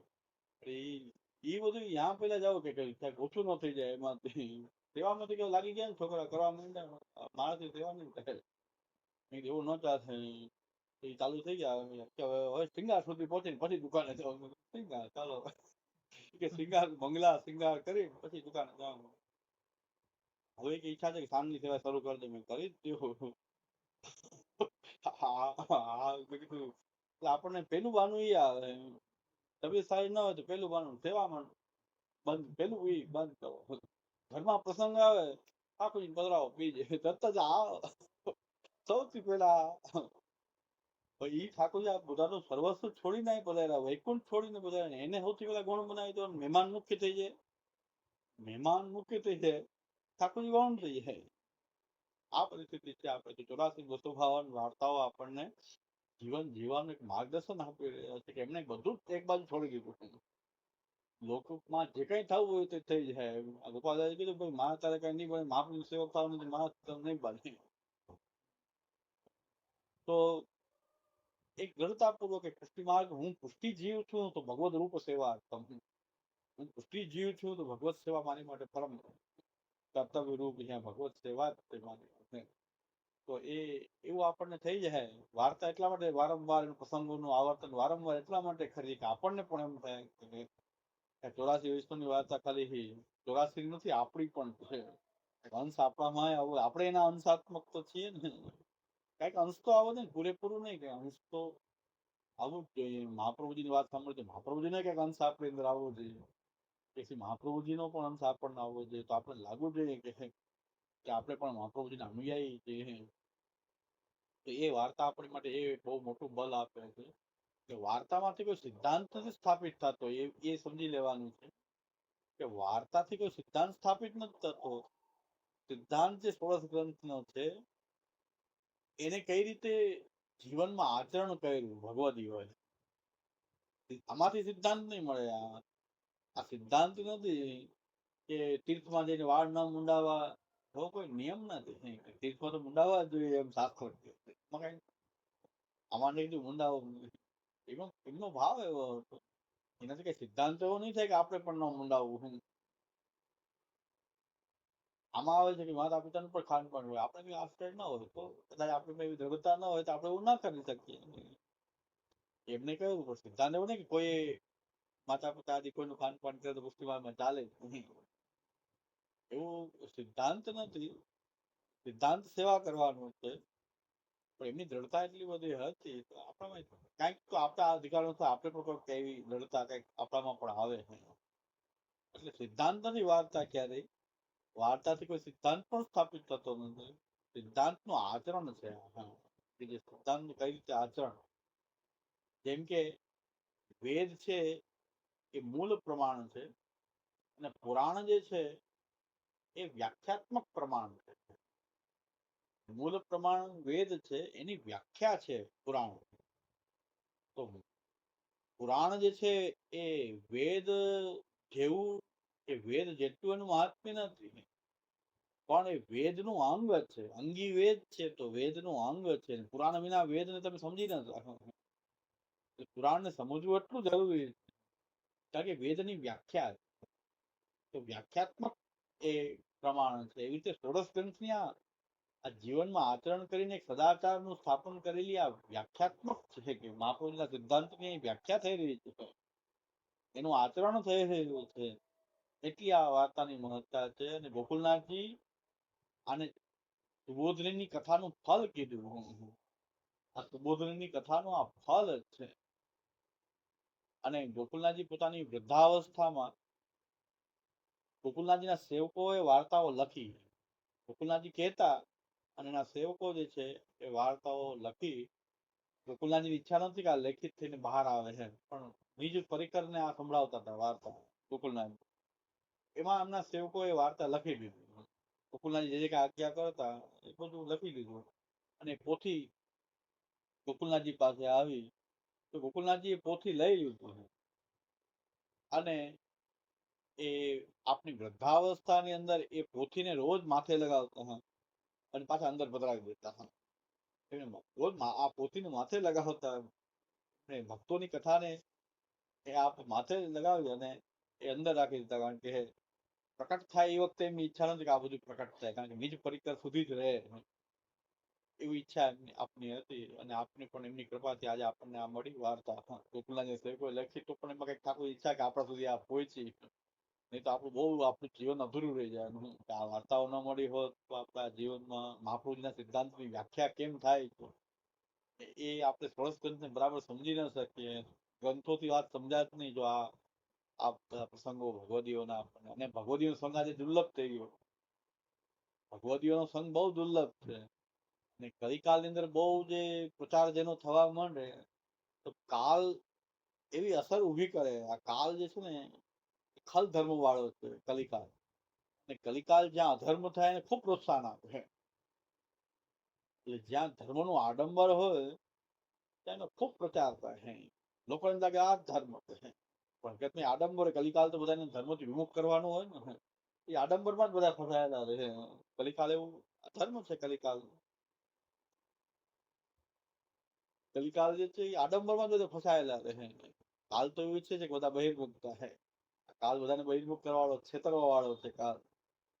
તો બધા લોકો એમાં એ પ્રવાહમાં તણાતા છે. પણ ભક્તે જીવન જીવવું હોય, ખરેખર ભક્ત હોય, એનું જે જીવનનું આચરણ હોય, એની ભાવના પણ જો આપણે કરીએ ને તો ખરેખર, બાકી જ્યાં બધા દોડતા હોય અહીંયા કઈ ન હોય. પણ ભક્તો જે છે એકાંત સ્થાન રહેનારા હોય, એકલા હોય, એકાંગી હોય, મહાન ભક્ત હોય શકે. એટલે મેં મારા જીવનમાં ખૂબ દશક કર્યા છે, હજી કરું જ છું. દ્રષ્ટિ એમ લાગે કે આ તો ખરેખર આ જ ભક્ત છે. તો મહાપુરુષના જીવનના રીતે, આ મહાપુરુષના આ સિદ્ધાંતો આ રીતે જીવનમાં આચરણ કરી રહ્યા છે ને એવું જીવન બનાવીને જીવી રહ્યા છે. બહુ વંદનીય. એ બધા અત્યારે પણ દર્શન આપે જ છે. પણ આપણીમાં એક જ ભાવના હોય છે કે ઉત્તમ ભાવની ભાવના કરવાની આપણી અંદર. આપણે ભાવના કરશું તો આપણું જીવન પણ એવું જ બનશે. એનો સંગ આપણને અવશ્ય પ્રાપ્ત થશે. અત્યારે પણ આપણને આ વાર્તાઓથી ભક્તનો સંગ થાય થાય થાય જ, એમાં કોઈ સંશય છે જ નહીં. ભાવનાનું મહાપુરુષ ભાવો ભાવનયા સિદ્ધ. ભક્તોની ભાવની ભાવના કરીએ, મહાપ્રભુજીના ભાવની ભાવના કરીએ. મહાપ્રભુજી વ્રજાધીપ કહી રહ્યા છે તો આપણા ઠાકોરજી વ્રજાધીપ છે, કારણ કે મહાપ્રભુજીના ભાવથી વ્રજાધીપ છે. તો આપણા ઠાકોરજી ખરેખર વ્રજના અધિપતિ રૂપે બિરાજી રહ્યા છે, કારણ કે મહાપ્રભુજી આ ઠાકોરજીમાં એવી ભાવના કરી. મહાપ્રભુજીની ભાવનાનું આપણે સ્મરણ કરીએ તો આપણા ઠાકોરજી વ્રજાધીપ, આપણાથી ભાવથી નહીં તો મહાપ્રભુજીના ભાવથી વ્રજાધીપ પણ અનુભવ આપણને કરાવશે. આ ઠાકોરજીમાં મહાપ્રભુજી એવી ભાવના કરી કે આ વ્રજના અધિપ અને વૈષ્ણવ વ્રજમાં રહીને સેવા કરે. ઘર ઘરમાં વ્રજ ઉત્પન્ન કર્યું છે મહાપ્રભુજીએ. તો આપણે એવી ભાવની ભાવના કરવાથી આપણી અંદર પ્રેમ ભક્તિભાવ એવો જાગૃત થાય, ભગવદ આશ્રય એવો જાગૃત થાય. એ વાર્તાની મૂળ ફલશ્રુતિ છે. કારણ કે ફલ શું, એ સેવા ઘણા કહેતા સેવા જગાવું, ભોગ ધરવું, પોળાવું, એક સેવાનો ક્રમ છે. પણ સેવા હકીકતમાં શું છે કે કૃષ્ણ રૂપ જે સાક્ષાત જે ફલ છે એનું સેવન. કૃષ્ણનો જેટલો આનંદ લેવાય એટલું લઈ એ સેવા. કૃષ્ણ રૂપ જે ફલ છે, ઘર ઘર નંદ સુવન ફલ ખુલ્લો, સેવા વિધિ કયો કોણ ભૂતલ પ્રગટ. સાક્ષાત એક ફલ આપણા ઘર ઘરમાં એક ફલ પ્રકટ થયું છે. એક ફલાત્મક છે સેવ્ય સ્વરૂપ કૃષ્ણ. એનો આપણે જેટલો આનંદ લઈ શકીએ એટલો લઈ એને સેવન. ફલ આપણને મળ્યું ને આપણે સેવન કરીએ. એમ ઠાકોરજીનું આપણે સેવન કરવાની ભાવનાથી આપણે સેવા કરીએ. કે ઠાકોરજીને આપણે જેમ સન્મુખ રહીએ, એમના સુખનો વિચાર કરીએ, એમ એને આપણે એનું સેવન કરી રહ્યા છીએ. એ નંદનંદન સાક્ષાત શ્રી કૃષ્ણનું આપણે સેવન કરી રહ્યા છીએ. તો એ સેવન કરવાની ભાવના આપણે ત્યાં સેવામાં રહેલી છે. એટલે ફલનું જ સેવન છે, સાધન નથી. સાક્ષાત જે કૃષ્ણરૂપ ફલ છે એનું સેવન. કથામાં પણ એ જ ફલ છે, સેવામાં પણ એ જ ફલ છે. મહાપ્રભુજી આજ્ઞા કરે છે ભગવાન એ બધી સયથા આવિર્ભવે ગુણ સ્વરૂપ ભેદેન તથા તેષામ ફલમ. કથામાં જે ભગવત ભાવના રૂપમાં પ્રભુ પ્રકટ થાય એ કથાનું ફલ થયું. સેવામાં આપણે સાક્ષાત બહાર એ સ્વરૂપનો આનંદ સાક્ષાત કૃષ્ણ રૂપે લઈએ એ સેવાનું ફલ થઈ ગયું. બેયમાં ફલ તો શ્રી કૃષ્ણ પોતે જ છે. સેવા હોય કે કથા હોય, એ સેવામાં અને કથામાં એ આપત ફલરૂપ તો ભગવાન છે. ભગવાનનું સેવન હોવાથી આ સેવા ફલ છે. એટલે ફલનું સેવન છે આપણે સાક્ષાત. એવા ભાવથી કોઈ ઠાકોરજીની સેવા કરે છે, 84-252 કરી છે કે જેને સાક્ષાત ફલ માનીને એની એ સેવા કરે. આપણે પણ એવા ભાવથી સેવા કરી. પછી મહાપ્રભુજી શીખવાડવાની રીત આ મહાપ્રભુજી 5 દિવસ બિરાજીને આ જ રીતે શીખવાયું કે આ ફલ છે, સાક્ષાત કૃષ્ણ છે અને તમે સાક્ષાત કૃષ્ણ લીલામાં છો અને લીલામાં રહીને એનો અનુભવ કરો. પછી મહાપ્રભુજી 5 દિવસ જો આપણને લાભ ન મળે, આ વસ્તુ તો સ્પષ્ટ જ છે મહાપ્રભુજીના સિદ્ધાંત જે આપણને મળી રહ્યો. આટલી કણિકા આપણે લઈ લઈએ, એક અંજલિ આપણને લાગી ગઈ, આપણે થોડુંક છાંટા ઉડી ગયા તો આપણું જીવન કલ્યાણ થઈ ગયું. લૌકિક જીવન તો આપણે જીવવું જ છે, કઈ છોડવું તો છે નહીં. જે ચાલવાની છે ઘટમાળે ચાલતી રહેવાની. એમાં આપણે ભગવદી જીવન કેવી રીતે જીવી શકીએ એ આપણે 84-252 આપણે માલુમ પડે છે કે આપણે જીવન આમાં જ આપણે ખાલી એક આપણો ભાવનાનો પ્રકાર જે છે, ઉત્તમ ભાવની ભાવના પૂર્વક આપણે વાર્તામાં એવા વ્યાવૃત્તિ પરાયણ જીવન આવે છે. નાનદાસજીની વાર્તા આપણે ત્યાં અંબાલયના વાસી કે આખો દિવસ નોકરી જ કરતો હોય, તેમાં એક માણસ રાખ્યો, ચલો ભૈયા આચાર્યજી કે દર્શન को गोकुल कब चलोगे, એમાં આખું બધું ચિત્ત ને સતાયું, એમાં જ પરાયણ, ચલો ભૈયા ગોકુલ કબ चलोगे। તો એમાં એમનું ચિત્ત પરાયણ રહી, મહાપ્રભુજી ઠાકોરજી એમનું ચિત્ત મગ્ન થઈ જતું, આખું જીવન આમ જ યાપન કર્યું, ધંધો કરતા કરતા, એટલે એમની જે વ્યાવૃત્તિ હતી, પણ ચલો ભૈયા ગોકુલ કબ ચલેંગે। તો આપ માટે આદર્શ છે કે ગમે એટલી વ્યાવૃત્તિ ધંધામાં પરાયણ છે, ધંધાને મુખ્ય માન્યું છે કે આપણે કૃષ્ણાર્થી ફલને મુખ્ય માનેલું, એટલું હોય તો વાત આપણે પણ એ ઉત્તમ ભગવતી માર્ગ, એ ભગવતીઓ જે માર્ગ આપણને બતાવ્યો છે એ માર્ગ પર આપણે પણ ચાલીએ અને આપણે પણ એક ઉત્કૃષ્ટ એક ભક્તિમય જીવન જીવી શકીએ, અને એટલા માટે આપણા બધાનો આ પ્રયાસ છે કે આ વાર્તાઓથી આપણને એવો લાભ પ્રાપ્ત થાય। બાકી સંગ દુર્લભ થઈ ગયો છે અત્યારે, વાતાવરણ હમણાં ગોસાઈ બાળકે બહુ સરસ કર્યું કે સવારથી સાંજ સુધી એક રાક્ષસ ભેગો લઈને ફરીએ છીએ।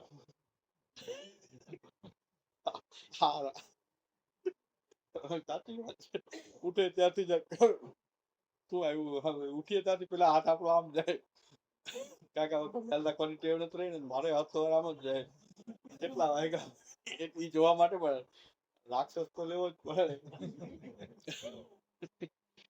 બાળકો પ્રવચન સાંભળતો હું સાંભળતો થોડું બધે ફેર્યું એટલે મને ખબર પડે બહાર શું ચાલે, નકર તો પછી બહાર દુનિયાથી ડિસ્કનેક્ટ થઈ જાય ને જરાક રાક્ષસ ને રાખીએ તો ખરા, એમાં બાળકોનું પ્રવચન નું થાય ને કીધું કે આ રાક્ષસ આપણે સવારથી સાંજ સુધી ભેગો જ રાખી રહ્યા, રાક્ષસ ને આપણે સાથે જ એટલે મને અડું તો એ યાદ આવે કે રાક્ષસ છે એટલે સિદ્ધાંત વાળા બાળક છે, એટલે બીજાને તો મને ખબર હોય બોલવાનું અલગ કરવાનું એમાં તો નહીં, તો ખરેખર આદરણીય છે, વિદ્વાન છે, આદરણીય છે। એમ કીધું આપણું ભગવત સંઘની વાત તો જવા દો કે આપણે આમાં થોડોક સમય બચાવી દઈએ કે પુસ્તક મહાપ્રભુજીની વાણી જોઈ લઈએ તો આપણું ઘણું કલ્યાણ થાય। 2 મિનિટ મળે તો 2 મિનિટ મોબાઈલ જોઈ લઈએ, કે 2 મિનિટ આપણે એવી ટેવ પાડી કે આપણે ગ્રંથ કંઈક જોઈ લઈએ, 2 મિનિટનો ટાઈમ જ ઘણા મોબાઈલ જોઈ લઈએ। સારા સારા જે લોકો હોય છે ડોક્ટરો, મેં કીધું આખો દિવસ તો એટલા બધા એક્ટિવ કેમ રહી શકે સોશિયલ મીડિયામાં, એટલા બધા તો કામમાં મગ્ન હોય, તો મેં ડોક્ટરોને જોયું એક પેશન્ટ જોઈને બીજા પેશન્ટ જવું હોય, ઉપરથી નીચે જવું હોય તો હાથ ત્યારે મોબાઈલમાં જે કઈ જવાબ આપો આપે, એટલી આમ જોઈ લઈએ, 2 પેશન્ટ જતા એક પેશન્ટ વચ્ચે ટાઈમ મળે ત્યાં થોડું એમ કરીને કલાક 1.5 કલાક કામ આમાંથી, એટલી બિઝી અવસ્થામાં પણ ઓપરેશન માંથી બહાર આવીને મોબાઈલ જોઈને પાછા અંદર વયા જાય, એ મેં જોયેલું। ઓપરેશન માંથી બહાર આવે, ચાલુ ઓપરેશન મોબાઈલ તો બધાને આનો ટાઈમ તો ફિક્સ છે કે 1.5-2 કલાક આમ ગાળવી ગમે, બાકી બધા એમ કે ટાઈમ નથી ગમે એમ કહેતા હોય, માતા પિતા પાસે બેસવાનો ટાઈમ નહીં હોય, બધા કે કેવો ટાઈમ ક્યાં, ટાઈમ જ નથી, પણ આમાં તો ટાઈમ હશે 1.5 કલાક ગમે એમ કરીને બધા કાઢી દે, 1.5-2 કલાક 3 કલાક 4 કલાક જેવું હોય। હવે બધા બેઠા હોય ને તો બધા મોબાઈલ ધ્યાન રાખી બેઠા હોય, ભવનાથનું ઘણી વાર જોવા જાવ તો બેઠા હોય ને મોબાઈલ જોવા, ભવનાથ આનું તો આનંદ લેવા હવા ભવનાથ બેઠા બેઠા આમ પોતે આમ જ જોતો, અત્યારે કુદરતી વાતાવરણનો આનંદ તો થોડીક વાર તો આપણું આ તો છે જ કાંઈ ઘરમાં ઘરમાં તો 24 કલાક સામે સામે બેઠા હોય તો સામે સામે મોબાઈલ બેઠા હોય, ખરેખર રાક્ષસ તો છે, બધું હેરાન કરી ગયું, આપણા બધા ટાઈમ હરણ કરી જાય છે।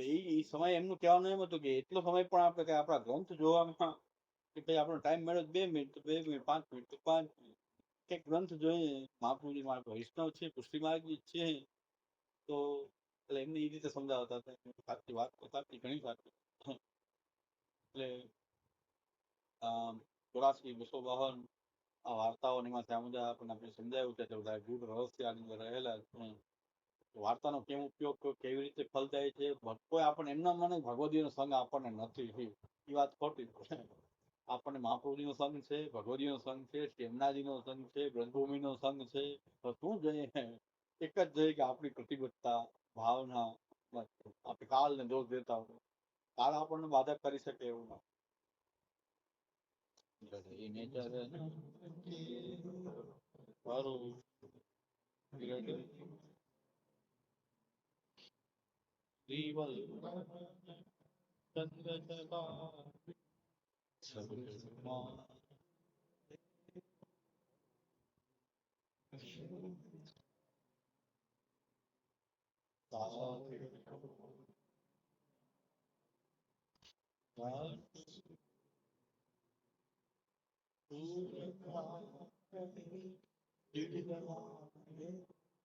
વિના